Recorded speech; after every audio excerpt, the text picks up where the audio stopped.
ಇಂದು ನಾವು ವ್ಯವಹಾರ ಅಧ್ಯಯನದ ಪಾಠವಾದ ಮಾರುಕಟ್ಟೆ ನಿರ್ವಹಣೆ ಬಗ್ಗೆ ತಿಳಿದುಕೊಳ್ತಾ ಹೋಗೋಣ. ಮಾರುಕಟ್ಟೆಯ ಅರ್ಥ.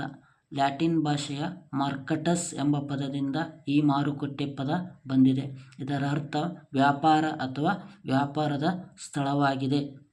ಮಾರುಕಟ್ಟೆಯ ವಿಧಗಳು. ಮಾರುಕಟ್ಟೆ ವಿಧಗಳಲ್ಲಿ ಹಲವಾರು ಪ್ರಕಾರಗಳಿವೆ. ಅವುಗಳಲ್ಲಿ ಪ್ರಥಮವಾಗಿ ಭೌಗೋಳಿಕ ಪ್ರದೇಶದ ಆಧಾರದ ಮೇಲೆ.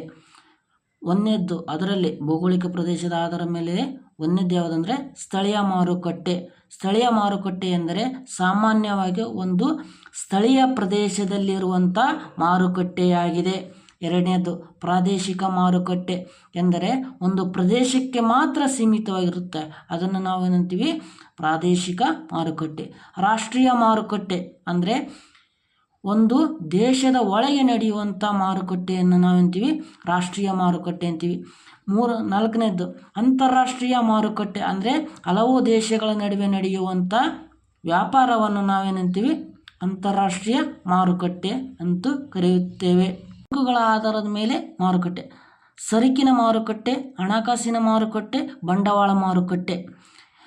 ಸರಕಿನ ಮಾರುಕಟ್ಟೆ ಅಂದರೆ ಕಚ್ಚಾ ವಸ್ತುಗಳು, ಸಿದ್ಧ ವಸ್ತುಗಳು ಮತ್ತು ಬಂಡವಾಳ ಸರಕುಗಳನ್ನು ಮಾರುವಂಥ ಮಾರುಕಟ್ಟೆಯನ್ನು ನಾವೆಂತೀವಿ?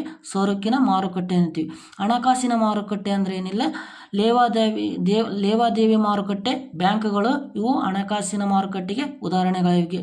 ಬಂಡವಾಳ ಮಾರುಕಟ್ಟೆ ಅಂದರೆ ಷೇರುಗಳನ್ನು ಕೊಳ್ಳುವುದು ಮತ್ತು ಮಾರುವ ಮಾರುಕಟ್ಟೆಯಾಗಿದೆ. ಇದರಲ್ಲಿ ಮೂರನೇದು ಯಾವುದಂದರೆ ಸಂಪರ್ಕ ಸ್ಥಾನದ ಆಧಾರದ ಮೇಲೆ ಮಾರುಕಟ್ಟೆ. ಪ್ರಾಥಮಿಕ ಮಾರುಕಟ್ಟೆ. ಪ್ರಾಥಮಿಕ ಮಾರುಕಟ್ಟೆ ಅಂದರೆ ಇಲ್ಲಿ ಉತ್ಪಾದಕರು ಉತ್ಪಾದಿಸಿದ ಸರಕುಗಳನ್ನು ಸಗಟು ವ್ಯಾಪಾರಿಗಳಿಗೆ ಮಾರಾಟ ಮಾಡುತ್ತಾರೆ. ಇದನ್ನು ಪ್ರಾಥಮಿಕ ಮಾರುಕಟ್ಟೆ ಅಂತೀವಿ. ದ್ವಿತೀಯ ಮಾರುಕಟ್ಟೆ ಅಂದರೆ ಸಗಟು ವ್ಯಾಪಾರಿಗಳು ಚಿಲ್ಲರೆ ವ್ಯಾಪಾರಿಗಳಿಗೆ ಮಾರಾಟ ಮಾಡುತ್ತಾರೆ. ಅಂತಿಮ ಮಾರುಕಟ್ಟೆ ಅಂದರೆ ಚಿಲ್ಲರೆ ವ್ಯಾಪಾರಿಗಳು ಗ್ರಾಹಕರಿಗೆ ಮಾರಾಟ ಮಾಡುತ್ತಾರೆ. ಇದನ್ನು ನಾವೇಂತೀವಿ? ಅಂತಿಮ ಮಾರುಕಟ್ಟೆ ಎಂದು ಕರೆಯುತ್ತೇವೆ. ಪ್ರಮಾಣದ ಆಧಾರದ ಮೇಲೆ ಮಾರುಕಟ್ಟೆಗಳು. ಸಗಟು ಮಾರುಕಟ್ಟೆ, ಚಿಲ್ಲರೆ ಮಾರುಕಟ್ಟೆ.